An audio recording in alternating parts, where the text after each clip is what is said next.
आदरणीय संपूर्ण धराधाम के निवासियों, परम श्रेय शाश्वत शांति के स्रोत श्री गीता के मूल प्रश्नों पर विचार। प्रायः टीकाओं में लोग नई बात खोजते हैं, किंतु वस्तुतः सत्य तो सत्य है। वह न नया होता है और न पुराना पड़ता है। सत्य अपरिवर्तनशील है, तो कोई दूसरा कहे भी क्या? यदि कहता है तो उसने पाया नहीं। प्रत्येक महापुरुष यदि चलकर उस लक्ष्य तक पहुंच गया तो एक ही बात कहेगा। वह समाज के बीच दरार नहीं डाल सकता। यदि डालता है तो सिद्ध है उसने पाया नहीं। श्री कृष्ण भी उसी सत्य को कहते हैं जो पूर्व मनुष्यों ने देखा था, पाया था, और भविष्य में होने वाले महापुरुष भी यदि पाते हैं तो यही कहेंगे। महापुरुष और उनकी कार्य प्रणाली। महापुरुष दुनिया में सत्य के नाम पर फैली और सत्य से प्रतीत होने वाली कुरीतियों का शमन करके कल्याण का पथ प्रशस्त कर देते हैं। ये पथ भी दुनिया में पहले से रहता है, किंतु उसी के समांतर उसी की तरह भासने वाले अनेक पथ प्रचलित हो जाते हैं। उनमें से सत्य को छांटना कठिन हो जाता है कि वस्तुतः सत्य है क्या। महापुरुष सत्य स्थित होने से उनमें सत्य की पहचान करते हैं, उसे निश्चित करते हैं और उस सत्य की ओर अभिमुख होने के लिए समाज को प्रेरित करते हैं। यही राम ने किया, महावीर ने किया, यही महात्मा बुद्ध ने किया, यही ईसा ने किया और यही प्रयास मोहम्मद ने किया। कबीर, गुरु नानक इत्यादि सब ने यही किया। महापुरुष जब दुनिया से उठ जाता है तो पीछे के लोग उसके बताए मार्ग पर न चलकर उसके जन्म स्थल, मृत्यु स्थल और उन स्थलों को पूजने लगते हैं जहां वे गए थे। क्रमशः वे उनकी मूर्ति बनाकर पूजने लगते हैं। यद्यपि आरंभ में वे उनकी स्मृति ही संजोते हैं, किंतु कालांतर में भ्रम में पड़ जाते हैं और वही भ्रम रूढ़ी का रूप ले लेता है। योगेश्वर श्री कृष्ण ने भी तत्सामयिक समाज में सत्य के नाम पर पनपे हुए रीति रिवाजों का खंडन करके समाज को प्रशस्त पथ पर खड़ा कर दिया।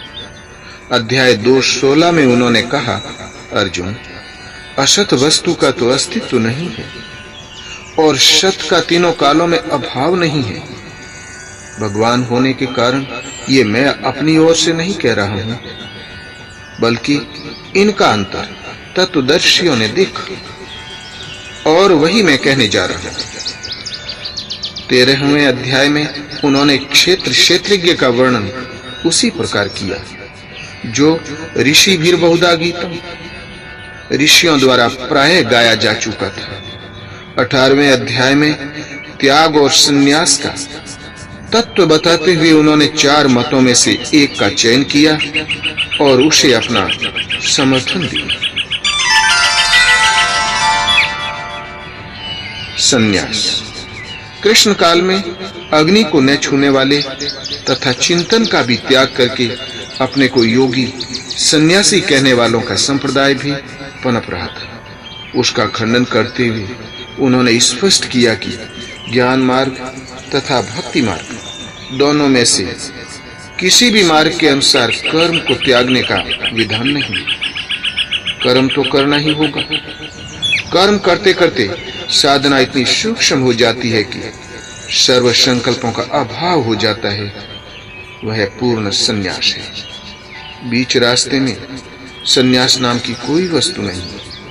केवल क्रियाओं को त्याग देने से तथा अग्नि न छूने से न तो कोई सन्यासी होता है और न योगी, जिसे अध्याय 2, 3, 5, 6 और विशेषकर 18वें अध्याय में देखा जा सकता है।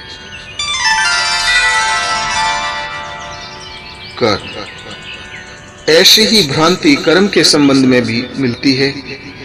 अध्याय 2:39 में उन्होंने बताया कि अर्जुन, अब तक वह बुद्धि तेरे लिए सांख्य योग के विषय में कही गई और अब इसी को तू निष्काम कर्म के विषय में सुन। इससे युक्त होकर तू कर्मों के बंधन का अच्छी तरह नाश कर सकेगा। इसका थोड़ा भी आचरण महान जन्म मरण के भय से उद्धार कराने वाला होता है। इस निष्काम कर्म योग में निश्चयात्मक क्रिया एक ही है, बुद्धि एक ही है, दिशा भी एक ही है, लेकिन अविवेकियों की बुद्धि अनंत शाखाओं वाली है। इसलिए वह कर्म के नाम पर अनेक क्रियाओं का विस्तार कर लेते हैं। अर्जुन, तू नियत कर्म कर, अर्थात क्रियाएं बहुत सी हैं, वे कर्म नहीं है। कर्म कोई निर्धारित दिशा है। कर्म कोई ऐसी वस्तु है जो जन्म जन्मांतरों से चले आ रही शरीरों की यात्रा का अंत कर देता है। यदि एक भी जन्म लेना पड़ा तो यात्रा पूरी कहां हुई? यज्ञ वह नियत कर्म है कौन सा? श्री कृष्ण ने स्पष्ट किया कि यज्ञार्थात कर्मणो अन्यत्र लोकोयम कर्म बंधनः। अर्जुन, यज्ञ की प्रक्रिया ही कर्म है। इसके अतिरिक्त दुनिया में जो कुछ किया जाता है वह इसी लोक का बंधन है, न कि कर्म। कर्म तो इस संसार बंधन से मोक्ष दिलाता है। अब वह यज्ञ क्या है जिसे क्रियान्वित करें तो कर्म संपादित हो? अध्याय 4 में श्री कृष्ण ने 13-14 तरीके से यज्ञ का वर्णन किया, जो सब मिलाकर परमात्मा में प्रवेश दिलाने वाली विधि विशेष का चित्रण है। योग की क्रिया है जो श्वास से, ध्यान से, चिंतन और इंद्रिय संयम इत्यादि से सिद्ध होने वाला है। श्री कृष्ण ने यह भी स्पष्ट कर दिया कि भौतिक द्रव्यों से इस यज्ञ का कोई संबंध नहीं। भौतिक द्रव्यों से सिद्ध होने वाले यज्ञ अत्यल्प है। आप करोड़ का ही हवन क्यों न करें? संपूर्ण यज्ञ मन और इंद्रियों की अंतः क्रिया से सिद्ध होने वाले हैं। पूर्ण होने पर यज्ञ जिसकी सृष्टि करता है, उस अमृत तत्व की जानकारी का नाम ज्ञान है। उस ज्ञानामृत का पान करने वाले योगी सनातन ब्रह्म में प्रवेश पा जाते हैं। जिसमें प्रवेश पाना था पा ही लिया, तो फिर उस पुरुष का कर्म किए जाने से कोई प्रयोजन नहीं है। इसलिए यावन मात्र कर्म उस साक्षात्कार सहित ज्ञान में शेष हो जाते हैं। कर्म करने के बंधन से वह मुक्त हो जाता है। इस प्रकार निर्धारित यज्ञ को कार्य रूप देना कर्म है। कर्म का शुद्ध अर्थ है आराधना। इस नियत कर्म, यज्ञार्थ कर्म अथवा तदर्थ कर्म के अतिरिक्त गीता में अन्य कोई कर्म नहीं है। इसी पर श्री कृष्ण ने स्थान स्थान पर बल दिया। अध्याय 6 में इसी को उन्होंने कार्यम कर्म कहा। अध्याय 16 में बताया कि काम, क्रोध और लोभ के त्याग देने पर ही वह कर्म आरंभ होता है जो परम श्रेय को दिलाने वाला है। सांसारिक कर्मों में तो जो जितना व्यस्त है, उसके पास काम, क्रोध और लोभ उतने ही अधिक सजे सजाए दिखते हैं। इसी नियत कर्म को उन्होंने शास्त्र विधानोक्त कर्म की संज्ञा दी। गीता अपने में पूर्ण शास्त्र है। सर्वोपरि शास्त्र वेद है।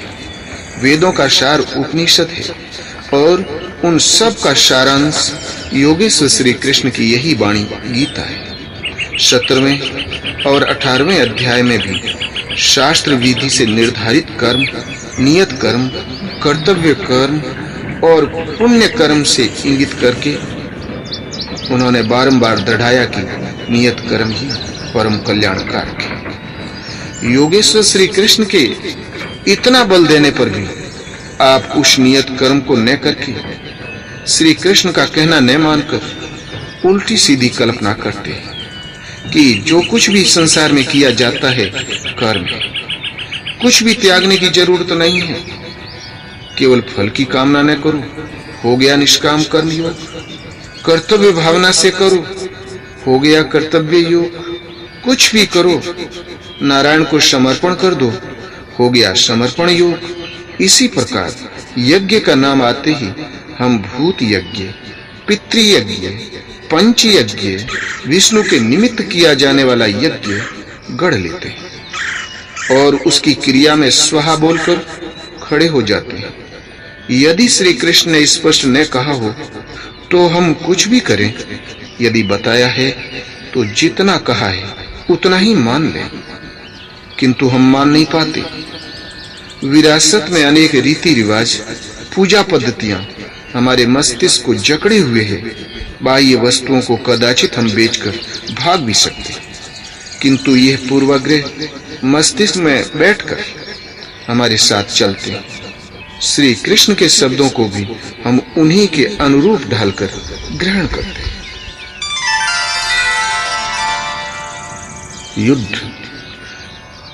यदि यज्ञ और कर्म दो प्रश्न यथार्थ समझ लें तो युद्ध, वर्ण व्यवस्था, वर्ण संकर, ज्ञान योग, कर्म योग अथवा संक्षेप में संपूर्ण गीता ही आपकी समझ में आ जाए।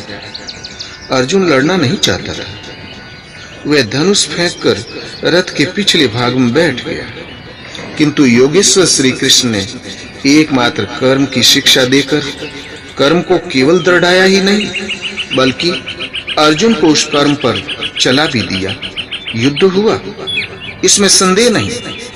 गीता के 15-20 श्लोक ऐसे हैं जिनमें बार-बार कहा गया, अर्जुन तू युद्ध कर, किंतु एक भी श्लोक ऐसा नहीं है जो बाहरी मार काट का समर्थन करता।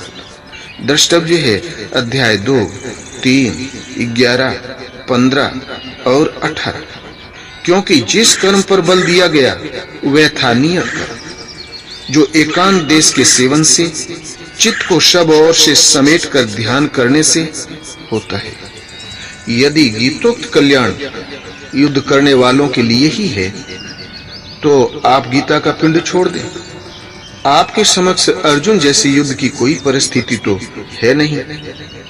वस्तुतः तब भी वह परिस्थिति विद्यमान थी और आज भी ज्यों की त्यों है। जब चित्त को सब ओर से समेटकर आप हृदय देश में ध्यान करने लगेंगे तो काम, क्रोध, राग, द्वेष आदि विकार आपके चित्त को टिकने नहीं देंगे। उन विकारों से संघर्ष करना, उनका अंत करना ही युद्ध है। विश्व में युद्ध होते ही रहते हैं, किंतु उससे कल्याण नहीं अपितु विनाश होता है। उसे शांति कह लें अथवा परिस्थिति, अन्य कोई शांति इस दुनिया में नहीं मिलती। शांति तभी मिलती है जब ये आत्मा अपने शाश्वत को पाले। यही एकमात्र शांति है जिसके पीछे अशांति नहीं है, किंतु ये शांति साधन गम्य है। उसी के लिए नियत कर्म का विधान है। वर्ण, उस कर्म को ही 4 वर्णों में बांटा गया। चिंतन में लगते तो सभी हैं, किंतु कोई श्वास प्रश्वास की गति रोकने में सक्षम होगा तो कोई आरंभ में 2 घंटे चिंतन में बैठकर 10 मिनट भी अपने पक्ष में नहीं पाता। ऐसी स्थिति वाला अल्पज्ञ साधक शूद्र श्रेणी का है। वह अपनी स्वाभाविक क्षमता के अनुसार परिचर्या से ही कर्म आरंभ करे। क्रमशः वैश्य, क्षत्रिय और विप्र श्रेणी की क्षमता उसके स्वभाव में ढलती जाएगी। वह उन्नत होता जाएगा, किंतु वह ब्राह्मण श्रेणी भी दोष युक्त है, क्योंकि अब भी वह ब्रह्म अलग है। ब्रह्म में प्रवेश पा जाने पर वह ब्राह्मण भी नहीं रह जाता। वर्ण का अर्थ है आकृति। ये शरीर आपकी आकृति नहीं, आपकी आकृति वैसी है जैसी आपकी वृत्ति है। श्री कृष्ण कहते हैं, अर्जुन पुरुष श्रद्धामय है, इसलिए कहीं न कहीं उसकी श्रद्धा अवश्य होगी। जैसी श्रद्धा वाला पुरुष है स्वयं भी वही है, जैसी वृत्ति वैसा पुरुष। वर्ण कर्म की क्षमता का आंतरिक मापदंड है, किंतु लोगों ने नियत कर्म को छोड़कर बाहर समाज में जन्म के आधार पर जातियों को वर्ण मानकर उनकी जीविका निश्चित कर दी, जो एक सामाजिक व्यवस्था मात्र थी। वे कर्म के यथार्थ रूप को तोड़ते मरोड़ते हैं, जिससे उनकी खोखली सामाजिक मर्यादा और जीविका को ठेस न लगे। कालांतर में वर्ण का निर्धारण केवल जन्म से होने लगा, ऐसा कुछ नहीं है। श्री कृष्ण ने कहा, 4 वर्णों की सृष्टि मैंने की। क्या भारत से बाहर सृष्टि नहीं है? अन्यत्र तो इन जातियों का अस्तित्व ही नहीं है। भारत में ही इनके अंतर्गत लाखों जातियां उपजातियां हैं। श्री कृष्ण ने क्या मनुष्यों को बांटा था? नहीं। गुण कर्म विभागशः, गुण के आधार पर कर्म बांटे गए। कर्माणि प्रविभक्तानि, कर्म बांटा गया। कर्म समझ में आ गया तो वर्ण समझ में आ जाएगा, और वर्ण समझ में आ गया तो वर्ण शंकर का यथार्थ रूप आप समझ लें। वर्ण शंकर, इस कर्म पद से च्युत होना ही वर्ण शंकर है। आत्मा का शुद्ध वर्ण है परमात्मा। उसमें प्रवेश दिलाने वाले कर्म से हटकर प्रकृति में मिश्रित हो जाना ही वर्ण शंकर है। श्री कृष्ण ने स्पष्ट किया कि इस कर्म को किए बिना उस स्वरूप को कोई पाता ही नहीं, और प्राप्ति वाले महापुरुष को कर्म करने से न कोई लाभ है और न छोड़ने से कोई हानि। फिर भी लोक संग्रह के लिए वे कर्म में बरतते हैं। उन महापुरुषों की तरह मुझे भी प्राप्त होने योग्य कोई वस्तु अप्राप्त नहीं है, फिर भी मैं पीछे वालों के हित की इच्छा से कर्म में ही बरतता हूँ। यदि न करूं तो सभी वर्ण संकर हो जाए। स्त्रियों के दूषित होने से वर्ण संकर होना तो सुना गया, किंतु यहाँ श्री कृष्ण कहते हैं कि स्वरूपस्थ महापुरुष कर्म न करे तब लोग वर्ण संकर हो जाते हैं। उस महापुरुष की नकल करके आराधना बंद कर देने से वे प्रकृति में भटकते रहेंगे, वर्ण संकर हो जाएंगे, क्योंकि इस कर्म को करके ही उस परम निष्कर्म्य की स्थिति को, अपने शुद्ध वर्ण परमात्मा को पाया जा सकता है। ज्ञान योग तथा कर्म योग। कर्म एक ही है, नियत कर्म, आराधना, किंतु उसे करने के दृष्टिकोण 2 है। अपनी शक्ति को समझकर हानि लाभ का निर्णय लेकर इस कर्म को करना ज्ञान योग है। इस मार्ग का साधक जानता है कि आज मेरी ये स्थिति है, आगे इस भूमिका में परिणत हो जाऊंगा, फिर अपने ही स्वरूप को प्राप्त करूंगा। इस भावना को लेकर कर्म में प्रवृत्त होता है, अपनी स्थिति का ज्ञान रखकर चलता है, इसलिए ज्ञान मार्गी कहा जाता है। समर्पण के साथ उसी कर्म में प्रवृत्त होना, हानि लाभ का निर्णय इष्ट पर फेंक कर चलना निष्काम कर्म योग है। भक्ति मार्ग एक ही महापुरुष से शिक्षा लेकर एक स्वावलंबी होकर उस कर्म में प्रवृत्त होता है, और दूसरा उनसे शिक्षा लेकर उन्हीं पर निर्भर होकर प्रवृत्त होता है। बस अंतर इतना ही है। इसीलिए योगेश्वर श्री कृष्ण ने कहा, अर्जुन, सांख्य द्वारा जो परम सत्य मिलता है वही परम सत्य निष्काम कर्म योग द्वारा भी मिलता है। जो दोनों को एक देखता है वही यथार्थ देखता है। दोनों को क्रिया बताने वाला तत्वदर्शी एक है, क्रिया भी एक ही है, आराधना। कामनाओं का त्याग दोनों करते हैं और परिणाम भी एक ही है, केवल कर्म करने का दृष्टिकोण 2 है। एक परमात्मा। नियत कर्म मन और इंद्रियों की एक निर्धारित अंतः क्रिया है। जब कर्म का यही स्वरूप है तो बाहर प्रतीक पूजना कहां तक संगत है। भारत में हिंदू कहलाने वाला समाज, जिनके पूर्वजों ने परम सत्य की शोध करके देश विदेश में उसका प्रचार किया, उस पथ पर चलने वाला विश्व में कहीं भी हो सनातन धर्मी ही है। इतना गौरवशाली हिंदू समाज कामनाओं से विवश होकर विविध भ्रांतियों में पड़ गया। श्री कृष्ण कहते हैं, अर्जुन, देवताओं के स्थान पर देवता नाम की कोई शक्ति नहीं है। जहां कहीं भी मनुष्य की श्रद्धा झुकती है, उसकी ओट में खड़ा होकर मैं ही फल देता हूँ, उसकी श्रद्धा को पुष्ट करता हूँ, क्योंकि मैं ही सर्वत्र हूँ। किंतु उनका वह पूजन अविधि पूर्वक है, उनका फल नाशवान है। कामनाओं से जिनके ज्ञान का अपहरण हो गया है, वे मूढ़ बुद्धि ही अन्य देवताओं को पूजते हैं। सात्विक लोग देवताओं को पूजते हैं, राजसी यक्ष राक्षसों को तथा तामसी भूत प्रेतों को पूजते हैं, घोर तप करते हैं। किंतु अर्जुन, वे शरीर में स्थित भूत समुदाय और अंतःकरण में स्थित मुझ परमात्मा को कृष्ण करते हैं, न कि पूजते हैं। उन्हें निश्चय ही तू आसुरी स्वभाव से संयुक्त जान, असुर जान। इससे अधिक श्री कृष्ण क्या कहते? उन्होंने स्पष्ट कहा, अर्जुन, ईश्वर सभी प्राणियों के हृदय में रहता है, केवल उसी की शरण जाओ। पूजा की स्थली हृदय में है, बाहर नहीं। फिर भी लोग पत्थर पानी देवी देवताओं का पीछा करते ही हैं। उन्हीं के साथ श्री कृष्ण की भी एक प्रतिमा बढ़ा लेते हैं। श्री कृष्ण की ही साधना पर बल देने वाले तथा जीवन भर मूर्ति पूजा का खंडन करने वाले बुद्ध की भी मूर्ति उनके अनुयायियों ने बना ली और लगी पूजा करने, दीप दिखाने। जबकि बुद्ध ने कहा था, आनंद, तथागत की शरीर पूजा में समय नष्ट न करें।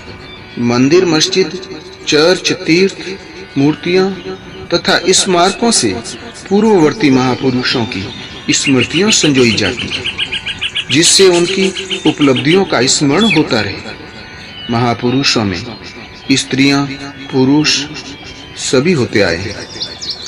जनक की कन्या सीता पिछले जन्म में एक ब्राह्मण कन्या थी।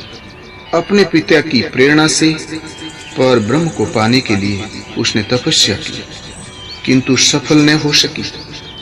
दूसरे जन्म में उसने राम को प्राप्त किया और चिन्ह में अविनाशी आदि शक्ति के रूप में प्रतिष्ठित हुई। ठीक इसी प्रकार राजकुल में उत्पन्न मीरा में परमात्मा की भक्ति का परिस्फुटन हुआ। सब कुछ छोड़कर वह भगवान के चिंतन में लग गई, व्यवधानों को झेला और सफल रही। उनकी स्मृति संजोने के लिए मंदिर बने, स्मारक बने, ताकि समाज उनके उपदेशों से अनुप्राणित हो सके। मीरा, सीता अथवा इस पक्ष का शोध करता प्रत्येक महापुरुष हमारा आदर्श है। हमें उनके पद चिन्हों का अनुसरण करना चाहिए। किंतु इससे बड़ी भूल क्या होगी यदि हम केवल उनके चरणों में फूल चढ़ाकर, चंदन लगाकर अपने कर्तव्यों की इतिश्री मान बैठे। प्रायः जो जिसका आदर्श होता है, उसकी मूर्ति, चित्र, खड़ाऊ, उसका स्थान अथवा उससे संदर्भित कुछ भी देखने सुनने पर मन में श्रद्धा उमड़ आती है। ये उचित ही है। हम भी अपने गुरुदेव भगवान के चित्र को कूड़े में नहीं फेंक सकते, क्योंकि वे हमारे आदर्श हैं। उन्हीं की प्रेरणा तथा कथनानुसार हमें चलना है। जो स्वरूप उनका है, क्रमशः चलकर उसकी प्राप्ति हमारा भी अभीष्ट है, और यही उनकी यथार्थ पूजा है। यहाँ तक तो ठीक है कि जो वस्तुतः आदर्श है, उनका निरादर न करें, किंतु उन पर पत्र पुष्प चढ़ाने को ही भक्ति मान बैठने से, उतने को ही कल्याण साधन मान लेने से हम लक्ष्य से बहुत दूर भटक जाएंगे। अपने आदर्शों के उपदेशों को हृदयंगम करने तथा उस पर चलने की प्रेरणा ग्रहण करने के लिए ही स्मारकों का उपयोग है। चाहे उसे आश्रम, मंदिर, मस्जिद, चर्च, मठ, विहार, गुरुद्वारा या कुछ भी नाम दें, बशर्ते उन केंद्रों का संबंध धर्म से है। तो जिसकी प्रतिमा है, उसने क्या किया और क्या पाया, कैसे तपस्या की, कैसे प्राप्त किया, केवल इतना ही सीखने के लिए हम वहां पहुंचते हैं, और पहुंचना भी चाहिए। किंतु यदि इन स्थानों पर महापुरुषों के पद चिन्ह नहीं बताए गए, करके नहीं दिखाए गए, कल्याण की व्यवस्था नहीं मिली, तो वह स्थान गलत है। वहां आपको केवल रूढ़ी मिलेगी। वहां जाने में आपका नुकसान है। व्यक्तिगत रूप से घर घर गली गली जाकर उपदेश पहुंचाने की अपेक्षा सामूहिक उपदेश केंद्रों के रूप में इन धार्मिक स्थानों की स्थापना की गई थी। किंतु कालांतर में इन प्रेरणा स्थलियों से ही मूर्ति पूजा तथा रूढ़ियों ने धर्म का स्थान ग्रहण कर लिया। यहीं से भ्रम पनप गया। ग्रंथ। इसी प्रकार पुस्तकों का अध्ययन आवश्यक है, जिससे आप उस निर्दिष्ट क्रिया को समझ सकें जिसे योगेश्वर श्री कृष्ण ने नियत कर्म कहा है, और जब समझ में आ जाए तो तुरंत करने में लग जाएं। विस्मृत होने लगे तो पुनः अध्ययन कर लें। ये नहीं कि पुस्तक को हाथ जोड़कर केवल अक्षत चंदन छिड़कर ही रख दें। पुस्तक मार्ग निर्देशक चिन्ह है जो पूर्ति पर्यंत साथ देती है। देखते हुए आगे बढ़ते चलें अपने गंतव्य की ओर। जब इष्ट को हृदय से पकड़ लेंगे तो वह इष्ट ही पुस्तक बन जाएगा। अतः स्मृति संजोना हानिकारक नहीं है, किंतु इन स्मृति चिन्हों की पूजा से ही संतुष्ट हो जाना हानिकारक है। धर्म। अध्याय 2, 16 और 29। योगेश्वर श्री कृष्ण के अनुसार असत वस्तु का अस्तित्व नहीं है और सत का कभी अभाव नहीं है। परमात्मा ही सत्य है, शाश्वत है, अजर अमर, अपरिवर्तनशील और सनातन है। किंतु वह परमात्मा अचिंत्य और अगोचर है, चित्त की तरंगों से परे है। अब चित्त का निरोध कैसे हो? चित्त का निरोध करके उस परमात्मा को पाने की विधि विशेष का नाम कर्म है। इस कर्म को कार्य रूप देना ही धर्म है, दायित्व है। गीता अध्याय 2:40 में है कि अर्जुन, इस कर्म योग में आरंभ का नाश नहीं है। इस कर्म रूपी धर्म का किंचित मात्र साधन जन्म मृत्यु के महान भय से उद्धार करने वाला होता है। अर्थात इस कर्म को कार्य रूप देना ही धर्म है। इस नियत कर्म साधन पथ को साधक के स्वभाव में उपलब्ध क्षमता के अनुसार 4 भागों में बांटा गया है। कर्म को समझकर मनुष्य जब आरंभ करता है, उस आरंभिक अवस्था में वह शूद्र है। कर्मशः विधि पकड़ में आई तो वही वैश्य है। प्रकृति के संघर्ष को झेलने की क्षमता और शौर्य आने पर वही व्यक्ति क्षत्रिय, और ब्रह्म के तद्रूप होने की क्षमता, ज्ञान, वास्तविक जानकारी, विज्ञान, ईश्वरीय वाणी का मिलना, उस अस्तित्व पर निर्भर रहने की क्षमता, ऐसी योग्यताओं के आने पर वही ब्राह्मण है। इसीलिए योगेश्वर श्री कृष्ण गीता अध्याय 18, 46-47 में कहते हैं कि स्वभाव में पाई जाने वाली क्षमता के अनुसार कर्म में लगना स्वधर्म है। हल्का होने पर भी स्वभाव से उपलब्ध स्वधर्म श्रेयतर है, और क्षमता अर्जित किए बिना ही दूसरों के उन्नत कर्म का परिपालन भी हानिकारक है। स्वधर्म में मरना भी श्रेयस्कर है, क्योंकि वस्त्र बदलने में बदलने वाला तो बदल नहीं जाता। उसके साधन का क्रम वहीं से पुनः आरंभ हो जाएगा जहां से छूटा था। सोपान सह चलकर वे परम सिद्धि अविनाशी पद को पालेगा।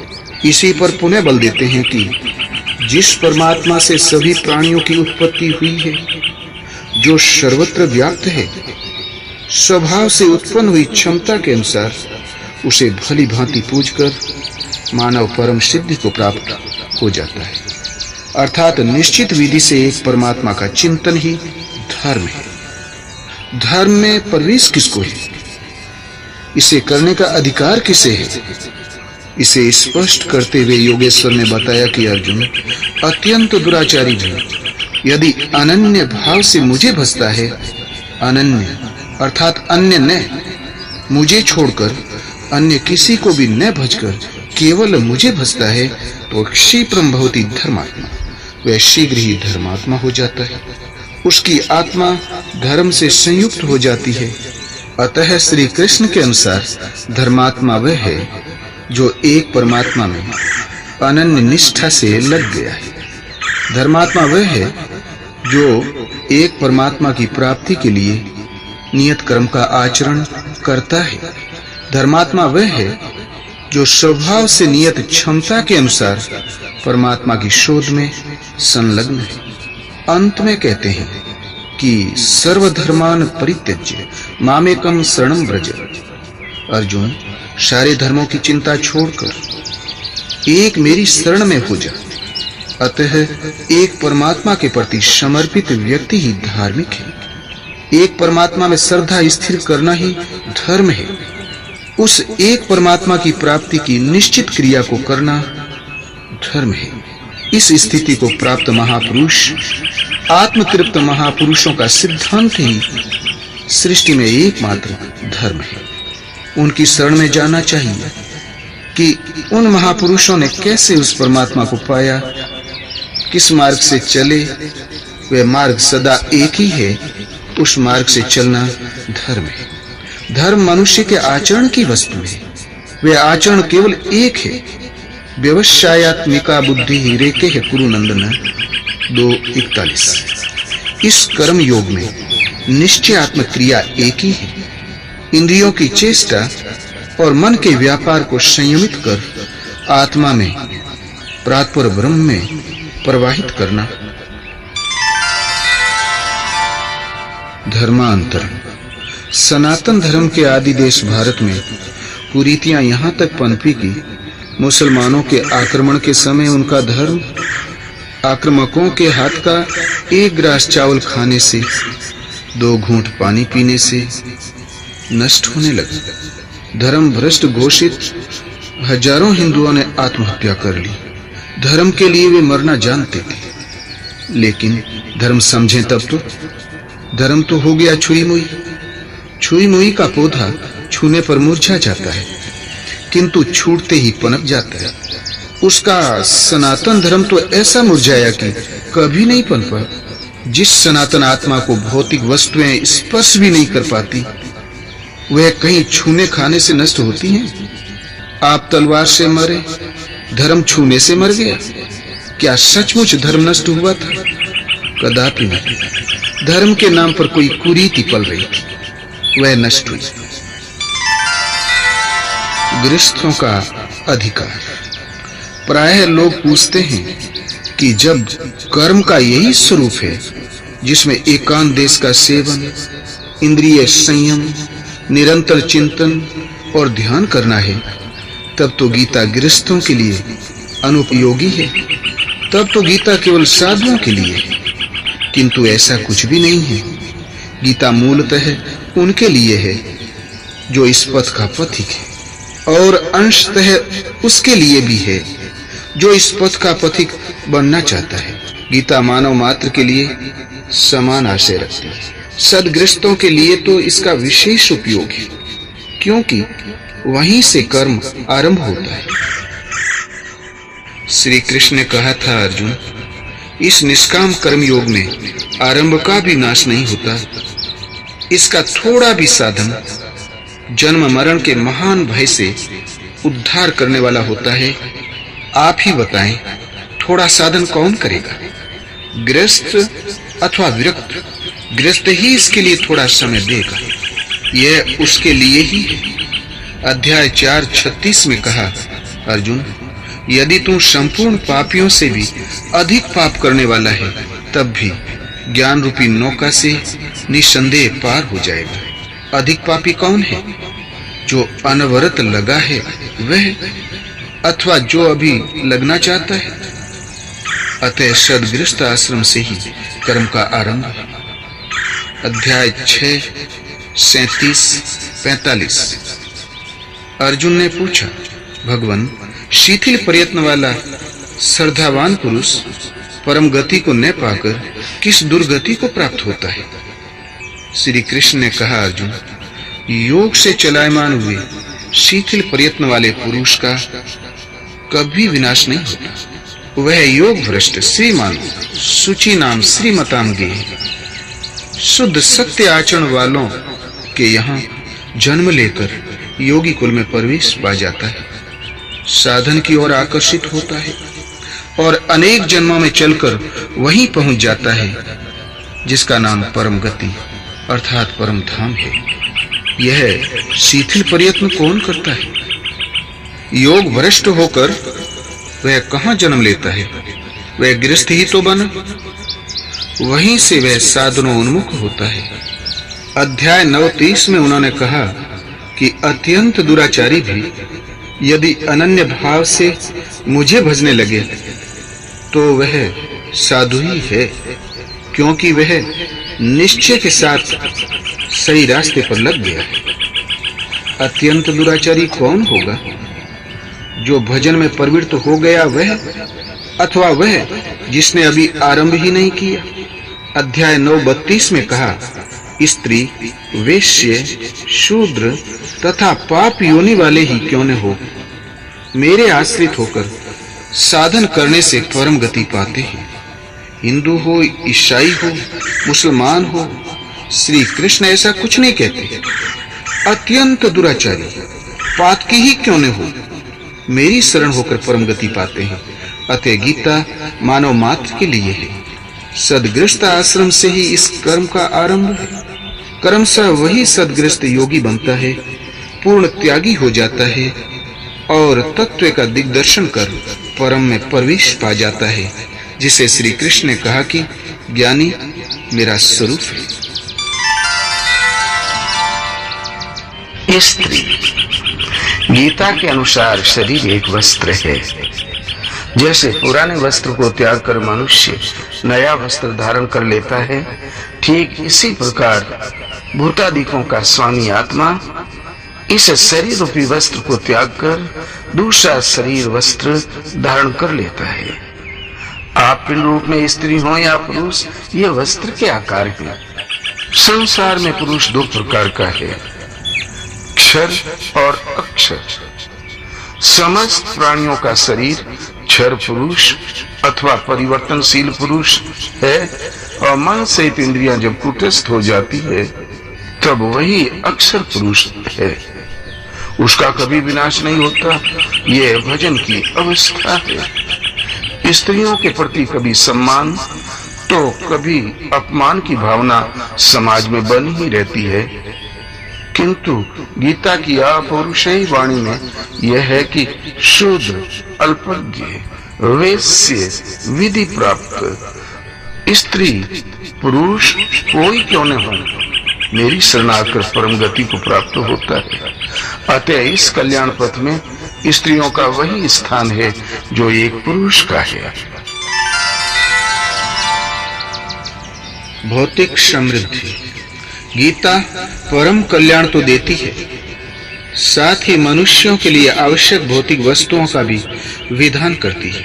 अध्याय 9:20-22 में योगेश्वर श्री कृष्ण कहते हैं कि बहुत से लोग निर्धारित विधि से मुझे पूजकर बदले में स्वर्ग की कामना करते हैं। उन्हें विशाल स्वर्ग लोग मिलता है। मैं देता हूँ, जो मांगोगे वह मुझसे मिलेगा, किंतु उपभोग के पश्चात समाप्त हो जाएगा, क्योंकि स्वर्ग के भोग भी नश्वर हैं, उन्हें पुनः जन्म लेना पड़ेगा। हाँ, मुझसे संबंधित होने के कारण वे नष्ट नहीं होते, क्योंकि मैं कल्याण स्वरूप हूँ। मैं उन्हें भोग देता हूँ और सने सने निवृत्त कराकर पुनः उन्हें कल्याण में लगा देता हूँ। क्षेत्र। टीकाकार कहते हैं, एक कुरुक्षेत्र बाहर है और दूसरा मन के भीतर है। गीता का एक अर्थ बाहरी है, दूसरा भीतरी। लेकिन ऐसा कुछ नहीं। वक्ता एक बात कहता है, किंतु श्रोता अपनी बुद्धि के अनुरूप ही उसे पकड़ पाते हैं। इसीलिए अनेक अर्थ प्रतीत होते हैं। साधन पथ पर क्रमशः चलकर जो भी पुरुष श्री कृष्ण के स्तर पर खड़ा हो जाएगा, तो जो दृश्य श्री कृष्ण के सामने था वही उसके सामने भी होगा। वही महापुरुष उनके मनोगत भावों को, गीता के संकेतों को समझ सकता है, समझा सकता है। गीता का एक भी श्लोक बाहर का चित्रण नहीं करता। खाना, पहनना, रहना आप जानते ही हैं। रहन सहन, मान्यता, लोक रीति और नीति में देश काल और परिस्थितियों के अनुकूल परिवर्तन प्रकृति की देन है। इसमें श्री कृष्ण आपको कौन सी व्यवस्था दें? कहीं लड़कियों का बाहुल्य है, बहुविवाह होते हैं, तो कहीं उनकी संख्या कम है, कई भाइयों के बीच एक पत्नी रह लेती है। इसमें श्री कृष्ण कौन सी व्यवस्था दें? द्वितीय विश्व युद्ध के पश्चात जापान में जनसंख्या की कमी समस्या बन गई, तो 30 बच्चों को जन्म देने वाली एक महिला को मदरलैंड, देश की माता की उपाधि से सम्मानित किया गया। वैदिक कालीन भारत में पहले 10 संतान उत्पन्न करने का विधान था। अब 1 या 2 बच्चे होते हैं घर में अच्छे, नारा लग रहा है। कदाचित वे न रहें तो देश के लिए चिंता का विषय नहीं, समस्या का हल ही होता है। श्री कृष्ण इसमें कौन सी व्यवस्था दे? श्रेय, काम, क्रोध, लोभ, मोह के कहीं स्कूल नहीं खुले हैं, फिर भी इन विकारों में लड़के बड़े तथा सयानों से कहीं अधिक प्रवीण निकलते हैं। इसमें श्री कृष्ण क्या शिक्षा दें? ये सब तो प्रकृति द्वारा स्वचालित है। कभी वेद पढ़ाए जाते थे, धनुर्वेद, गदा युद्ध सिखाया जाता था। आज इन्हें कौन सीखता है? आज तो पिस्टल चला रहे हैं। स्वचालित यंत्रों का युग है। कभी रथ संचालन सीखना पड़ता था, घोड़ों की सफाई करनी पड़ती थी। आज मोटरों का तेल साफ किया जाता है। इसमें श्री कृष्ण क्या बताएं? कह दें कि घोड़ों को ऐसे नहलाओ। बाहर आपको कैसी व्यवस्था दें? पहले स्वाहा बोलने से वर्षा होती थी, अब उपकरणों से वर्षा कर लेते हैं। पहले फसल वर्षा पर आश्रित थी, आज मनचाही फसल लेने लगे हैं। योगेश्वर श्री कृष्ण कहते हैं कि प्रकृति से उत्पन्न गुणों द्वारा परवश होकर मनुष्य परिस्थिति के अनुसार ढलता ही रहता है। गुण स्वतः उन्हें ढालने में सक्षम। भौतिक शास्त्र, समाज शास्त्र, शिक्षा शास्त्र, अर्थशास्त्र, तर्क शास्त्र वे गढ़ता ही रहता है।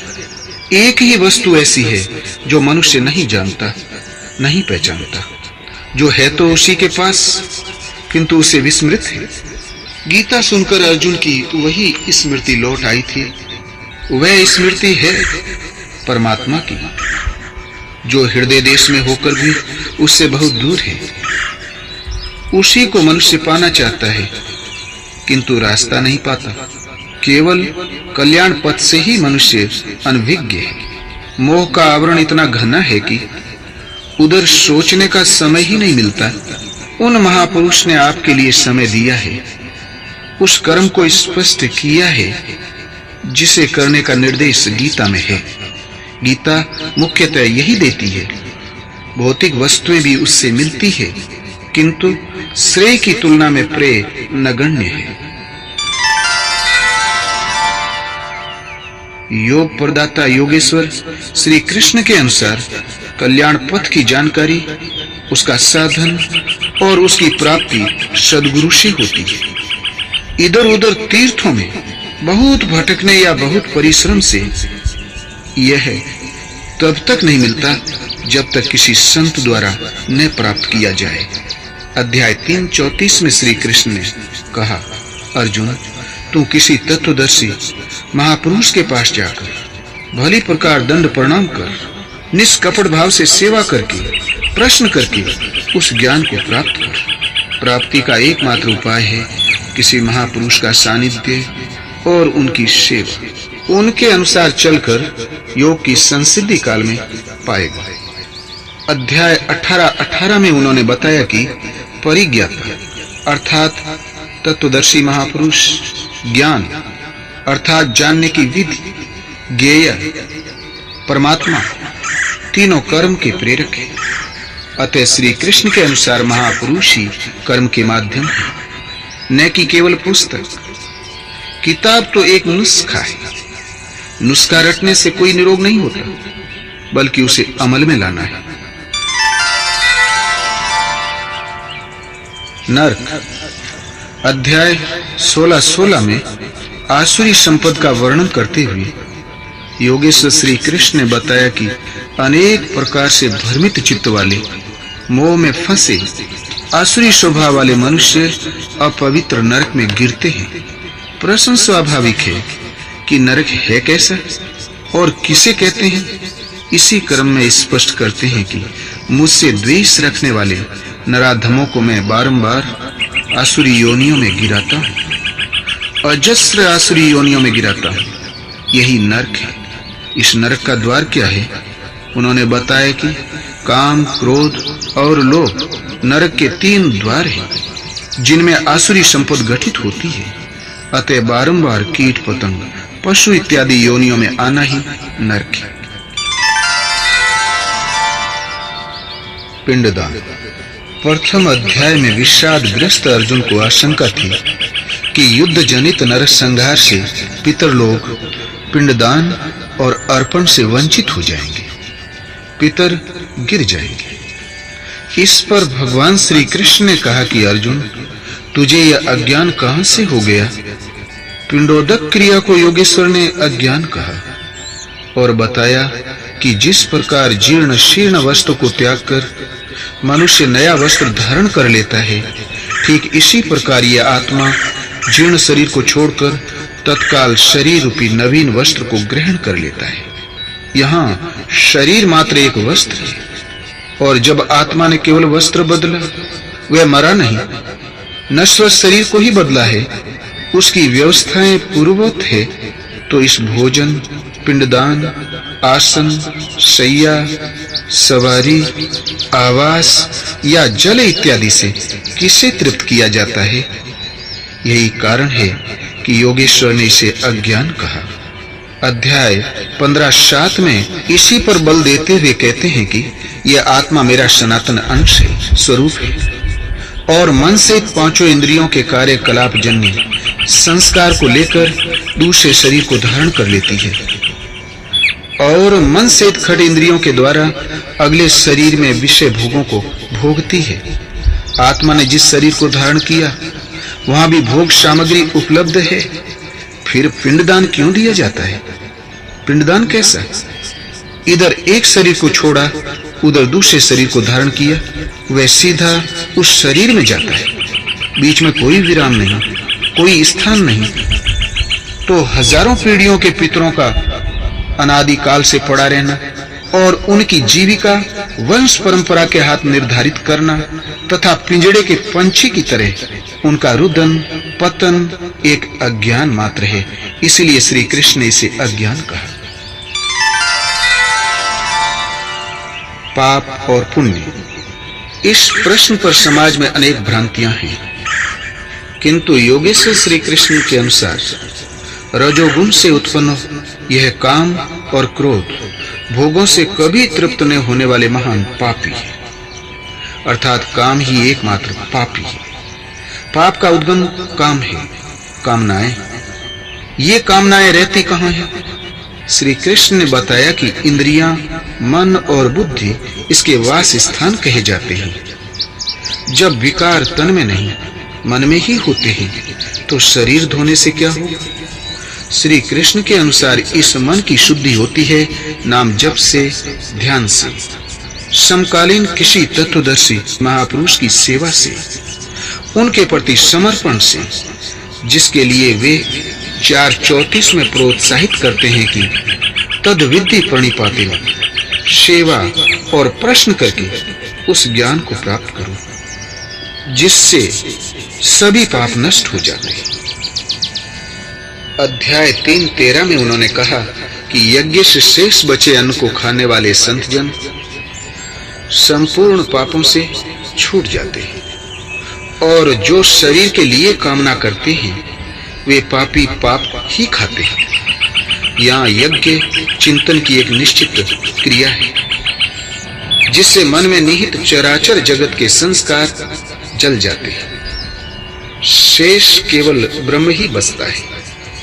अतः शरीर के जन्म का जो कारण है वही पाप है और जो उस अमृत तत्व को दिलाने वाला है जिसके पश्चात कभी शरीर धारण न करना पड़े वही पुण्य कर्म है। अध्याय 7:29 में वे कहते हैं कि मेरी शरण होकर जरा मरण और दोषों से छूटने के लिए यत्न करने वाले पुण्यकर्मी, जिन पुरुषों का पाप नष्ट हो गया है, वे संपूर्ण ब्रह्म को, संपूर्ण कर्म, संपूर्ण अध्यात्म तथा भली प्रकार मुझे जानते हैं और मुझे जानकर मुझ में ही स्थित रहते हैं। अतः पुण्य कर्म वह है जो जरा मरण और दोषों से ऊपर उठाकर शाश्वत की जानकारी और उसी में सदा के लिए स्थिति दिलाता है। जो जन्म मृत्यु जरा मरण दुख दोषों की परिधि में घुमाकर रखता है, वही पाप कर्म है। अध्याय 10:3 में कहते हैं, जो मुझ जन्म मृत्यु से रहित, आदि अंत से रहित तथा सब लोगों के महान ईश्वर को साक्षात्कार सहित विदित कर लेता है, वह पुरुष मरण धर्मा मनुष्यों में ज्ञानवान है और ऐसा जानने वाला संपूर्ण पापों से मुक्त हो जाता है। अतः साक्षात्कार के साथ ही संपूर्ण पापों से निवृत्ति मिलती है। सारांशतः बार बार जन्म मृत्यु का कारण ही पाप है, और जो उससे बचाकर शाश्वत परमात्मा की ओर घुमा दे, परम शांति की प्राप्ति करा दे, वही पुण्य कर्म है। सच बोलना, केवल अपने परिश्रम का खाना, स्त्रियों में मातृभाव, ईमानदारी इत्यादि भी इस पुण्य कर्म के सहायक अंग हैं, किंतु सर्वोत्कृष्ट पुण्य है परमात्मा की प्राप्ति। जो मात्र एक परमात्मा की श्रद्धा को तोड़ता है, वह पाप है, और जोड़ना पुण्य।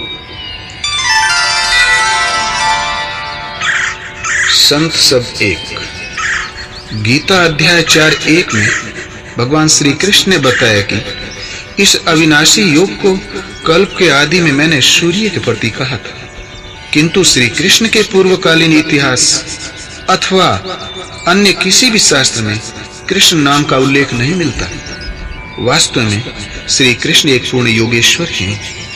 वे एक अव्यक्त और अविनाशी भाव की स्थिति के हैं। जब कभी परमात्मा से मिलाने वाली क्रिया अर्थात योग का सूत्रपात किया गया, तो इसी स्थिति वाले किसी महापुरुष ने किया, चाहे वे राम हों या ऋषि जरथुस्ती क्यों न रहे हों, चाहे ऋषभ हों। परवर्ती काल में यही उपदेश ईसा, मुहम्मद, गुरु नानक इत्यादि किसी के द्वारा निकला, कहा श्री कृष्ण ने ही। अतः सभी महापुरुष एक ही हैं, सब के सब एक ही बिंदु का स्पर्श कर एक ही स्वरूप को पाते हैं। ये पद एक इकाई है। अनेक पुरुष इस पथ पर चलेंगे, लेकिन जब पाएंगे एक ही पद को पाएंगे। ऐसी अवस्था को प्राप्त संत का शरीर एक मकान मात्र रह जाता है, वे शुद्ध आत्मा स्वरूप हैं। ऐसी स्थिति वालों ने कभी कुछ कहा तो एक योगेश्वर ने ही कहा। संत कहीं न कहीं तो जन्म लेता ही है, पूर्व अथवा पश्चिम में, श्याम अथवा श्वेत परिवार में, पूर्व प्रचलित किन्हीं धर्मावलंबियों के बीच अथवा अबोध कबीलों में, सामान्य जीवन जीने वाले गरीब अथवा अमीरों में। जन्म लेकर भी संत उनकी परंपरा वाला नहीं होता। वह तो अपने लक्ष्य परमात्मा को पकड़कर स्वरूप की ओर अग्रसर हो जाता है, वही हो जाता है। उनके उपदेशों में जाति पाति, वर्ग भेद और अमीर गरीब की दीवारें नहीं रहती हैं। यहां तक कि उनकी दृष्टि में नर मादा का भेद भी नहीं रह जाता। देखें गीता 15:16, द्वाभिलो पुरुषो लोके। महापुरुषों के पश्चात उनके अनुयायी अपना संप्रदाय बनाकर संकुचित हो जाते हैं। किसी महापुरुष के पीछे चलने वाले यहूदी हो जाते हैं, तो किसी के अनुयायी ईसाई, मुसलमान, सनातनी इत्यादि हो जाते हैं। किंतु इन दीवारों से संत का संबंध कदापि नहीं होता।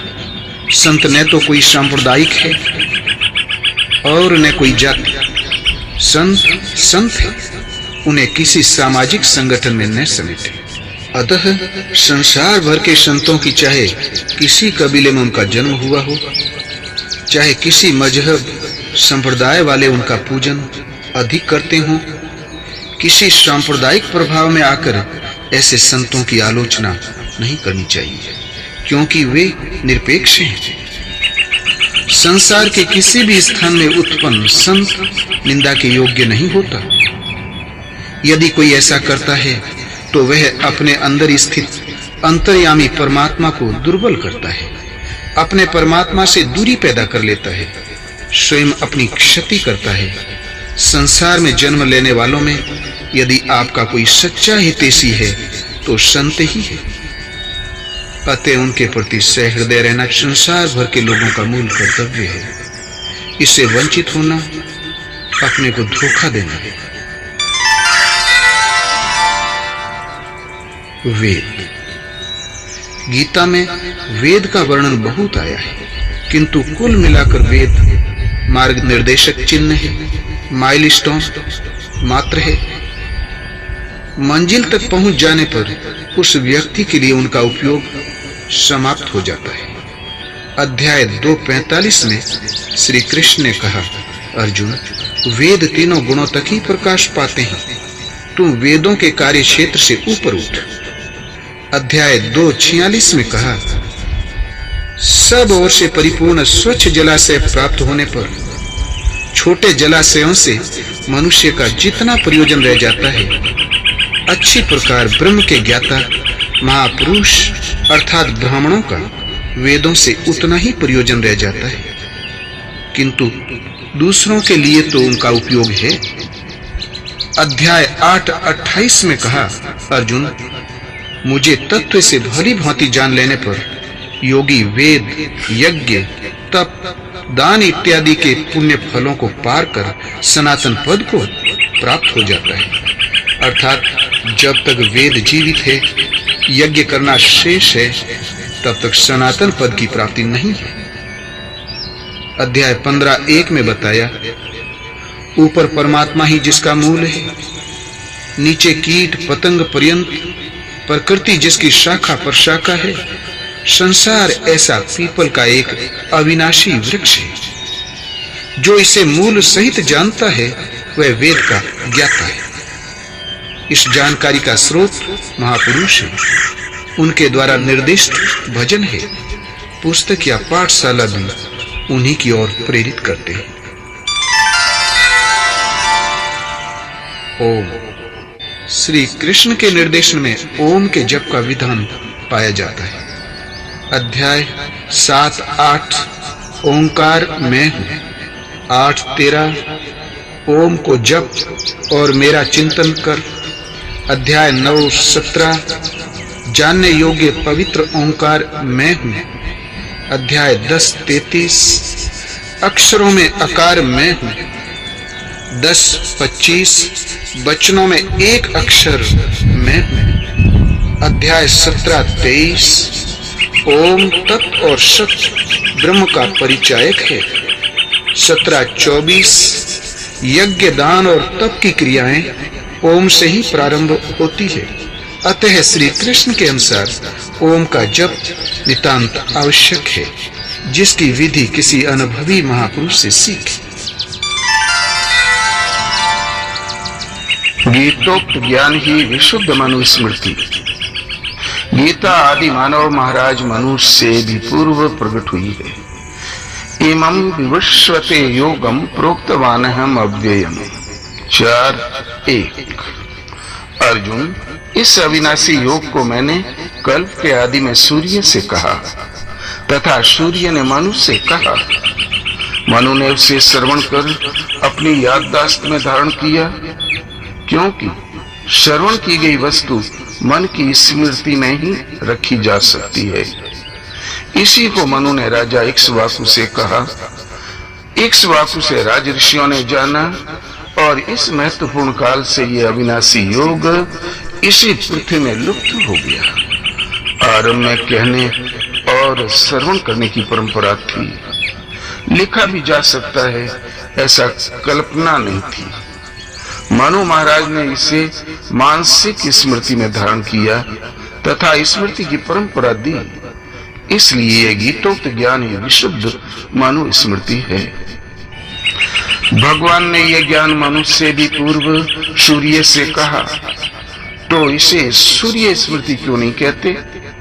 वस्तुतः सूर्य ज्योतिर्मय परमात्मा का वह अंश है जिससे इस मानव सृष्टि का सृजन हुआ।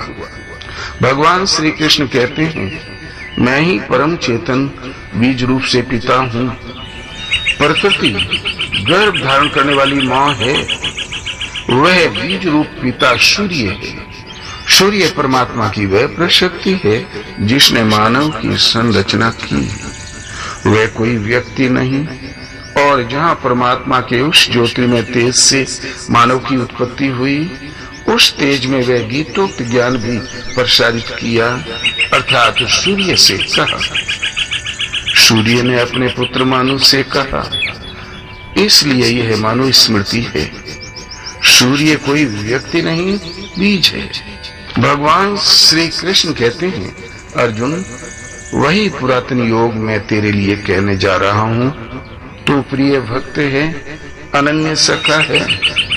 अर्जुन मेधावी थे, सच्चे अधिकारी थे। उन्होंने प्रश्न परिप्रश्नों की श्रृंखला खड़ी कर दी कि आपका जन्म तो अब हुआ है और सूर्य का जन्म बहुत पहले हुआ है। इसे आपने ही सूर्य से कहा, ये मैं कैसे मान लूं? इस प्रकार 20-25 प्रश्न उन्होंने किए। गीता के समापन तक उनके संपूर्ण प्रश्न समाप्त हो गए। तब भगवान ने जो प्रश्न अर्जुन नहीं कर सकते थे, जो उनके हित में थे, उन्हें स्वयं उठाया और समाधान दिया। अंततः भगवान ने कहा, अर्जुन, क्या तुमने मेरे उपदेश को एकाग्रचित्त हो श्रवण किया? क्या मोह से उत्पन्न तुम्हारा अज्ञान नष्ट हुआ? अर्जुन ने कहा, नष्टो मोह स्मृतिर्लब्धा प्रसादात् मयाच्युत स्थितोऽस्मि गत संदेह करिष्ये वचनम तव। भगवान, मेरा मोह नष्ट हुआ, मैं स्मृति को प्राप्त हुआ हूँ। केवल सुना भर नहीं, अपितु स्मृति में धारण कर लिया है। मैं आपके आदेश का पालन करूंगा, युद्ध करूंगा। उन्होंने धनुष उठा लिया, युद्ध हुआ, विजय प्राप्त की। एक विशुद्ध धर्म साम्राज्य की स्थापना हुई और एक धर्मशास्त्र के रूप में वही आदि धर्मशास्त्र गीता पुनः प्रसारण में आ गई। गीता आपका आदि धर्मशास्त्र है। यही मनुस्मृति है जिसे अर्जुन ने अपनी स्मृति में धारण किया था। मनु के समक्ष 2 कृतियों का उल्लेख है। एक तो पिता से उपलब्ध गीता, दूसरे वेद मनु की समक्ष उतरे, तीसरी कोई कृति मनु के समय में प्रकट नहीं हुई थी। उस समय लिखने लिखाने का प्रचलन नहीं था, कागज कलम प्रचलन नहीं था, इसलिए ज्ञान को श्रुत अर्थात सुनने और स्मृति पटल पर धारण करने की परंपरा थी, जिनसे मानवों का प्रादुर्भाव हुआ। सृष्टि के प्रथम मानव उन मनु महाराज ने वेद को श्रुति तथा गीता को स्मृति का सम्मान दिया। वेद मनु के समक्ष उतरे थे, उन्हें सुने, ये सुनने योग्य हैं। बाद में भले ही इसे भूल जाएं तो कोई क्षति नहीं, किंतु गीता स्मृति है, सदा स्मरण रखें। यह हर मानव को सदा रहने वाला जीवन, सदा रहने वाली शांति और सदा रहने वाली समृद्धि, ऐश्वर्य संपन्न जीवन प्राप्त कराने वाला ईश्वरीय गायन है। भगवान ने कहा, अर्जुन, यदि तुम अहंकारवश मेरे उपदेश को नहीं सुनेगा तो विनष्ट हो जाएगा। अर्थात गीता के उपदेशों की अवहेलना करने वाला नष्ट हो जाता है। अध्याय 15 के अंतिम श्लोक 15-20 में भगवान ने कहा, इति गुह्यतमं शास्त्र मिदम् उक्तम मया नघ। ये गोपनीय से भी अति गोपनीय शास्त्र मेरे द्वारा कहा गया। इसे तत्व से जानकर तू समस्त ज्ञान और परम श्रेय की प्राप्ति कर लेगा। अध्याय 16 के अंतिम 2 श्लोकों में कहा, यह शास्त्र विधि मुत्सृज्य वर्तते काम कारतः। इस शास्त्र विधि को त्याग कर कामनाओं से प्रेरित होकर अन्य विधियों से जो भजते हैं, उनके जीवन में न सुख है, न समृद्धि है और न परम गति ही है। तस्मात् शास्त्रम प्रमाणम ते कार्याकार्य व्यवस्थितो इसलिए अर्जुन, तुम्हारे कर्तव्य और अकर्तव्य की व्यवस्था में ये शास्त्रीय प्रमाण है।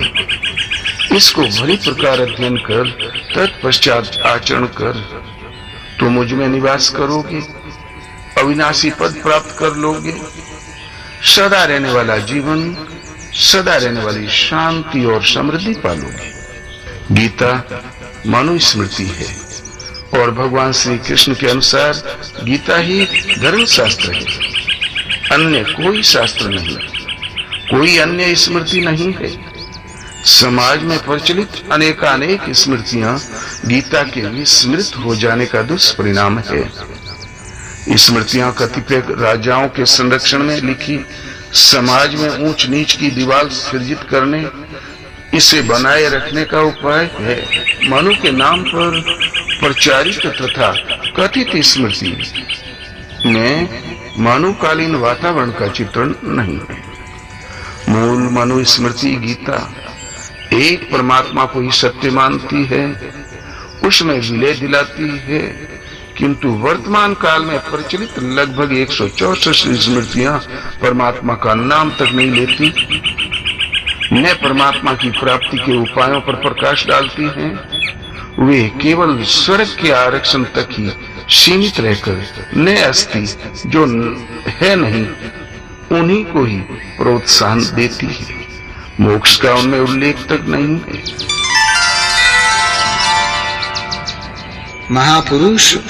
महापुरुष बाह्य तथा आंतरिक, व्यवहारिक तथा आध्यात्मिक, लोक रीति और यथार्थ वेद रीति दोनों की जानकारी रखता है। यही कारण है कि समस्त समाज को महापुरुषों ने रहन सहन का भी विधान बताया और एक मर्यादित व्यवस्था दी।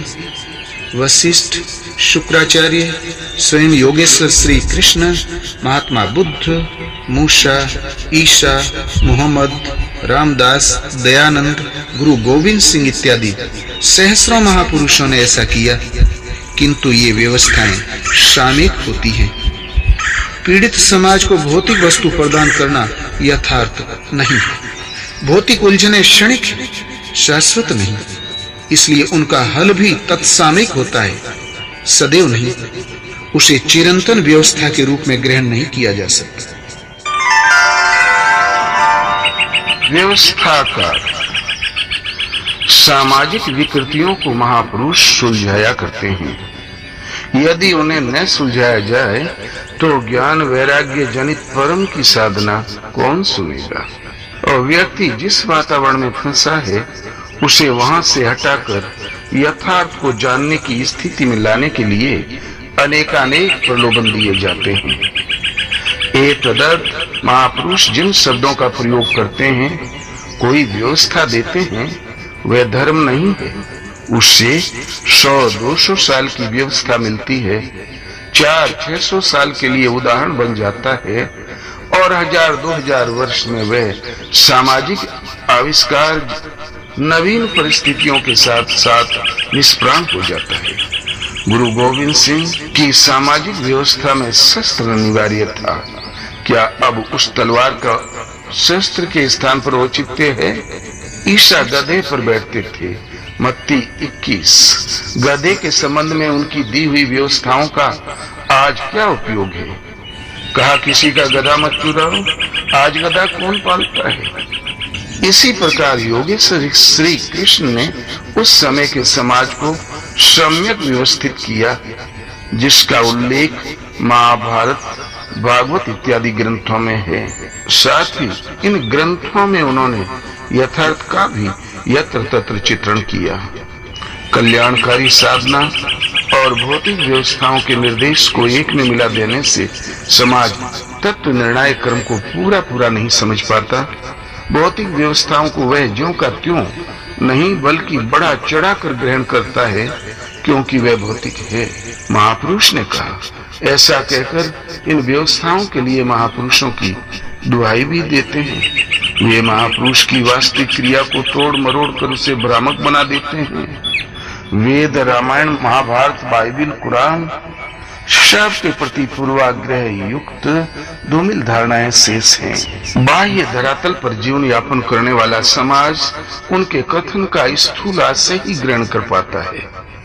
इसीलिए भगवान श्री कृष्ण ने शाश्वत धाम, अनंत जीवन, सदा रहने वाली शांति प्रदायिनी गीता शास्त्र को भौतिक व्यवस्थाओं से पृथक किया।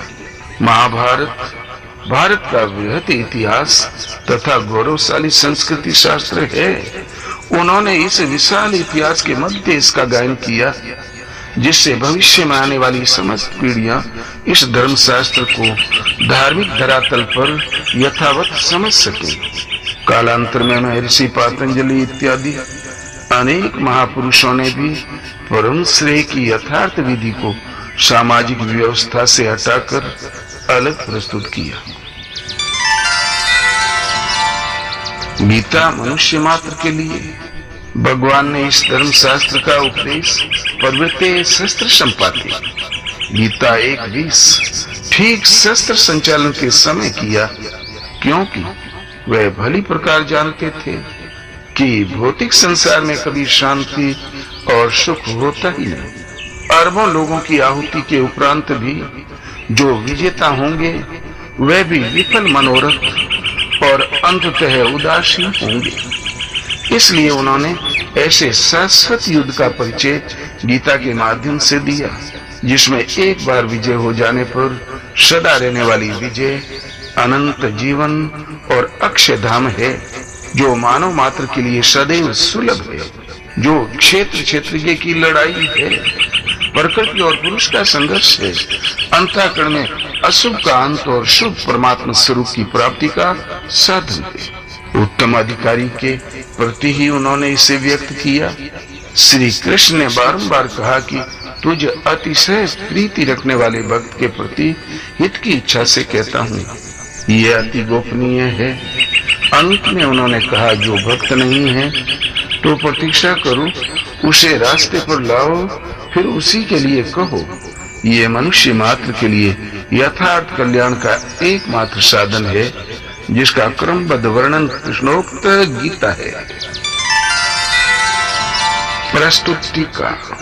योगेश्वर श्री कृष्ण के द्वारा प्रसारित श्री मद्भगवद गीता के आशय का यथावत अनुवाद करने के कारण प्रस्तुत टीका का नाम यथार्थ गीता है। यह भगवान की अंतस प्रेरणा पर आधारित है। गीता अपने में पूर्ण साधन ग्रंथ है। संपूर्ण गीता में संदेह का एक भी स्थल नहीं है। जहाँ कहीं संदेह है वह बौद्धिक स्तर पर इसे जाना नहीं जा सकता, इसलिए प्रतीत होता है। अतः कहीं समझ न आए तो किसी तत्वदर्शी महापुरुष के सानिध्य में समझने का प्रयास करें। भगवान का कहना है, तद विद्धि प्रणिपातेन परिप्रश्नेन सेव्या उपदेक्षन्ति ते ज्ञानम ज्ञानिनस्तत्वदर्शिनः। ओम शांति शांति शांति। यथार्थ गीता योगेश्वर श्री कृष्ण की परम पुनीत वाणी श्रीमद् भगवद गीता का ही अर्थ है। इसमें आपके हृदय में स्थित परमात्मा की प्राप्ति के विधान का प्राप्ति के पश्चात किया गया चित्रण है। अवहेलना की दृष्टि से इसका उपयोग वर्जित है, अन्यथा हम अपने लक्ष्य की जानकारी से वंचित रह जाएंगे। इसके श्रद्धा पूर्वक अध्ययन से मानव अपने कल्याण के साधन से भरपूर हो जाता है और यत् किंचित भी ग्रहण करेगा तो परम श्रेय को प्राप्त कर लेगा, क्योंकि इस ईश्वर पथ में आरंभ का कभी नाश नहीं होता। अंतिम निवेदन। गीता मानव के मूल कमियों को दूर करती है।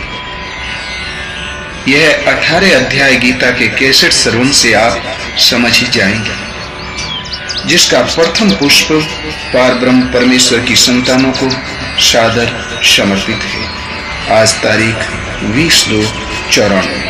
ओम शांति शांति शांति।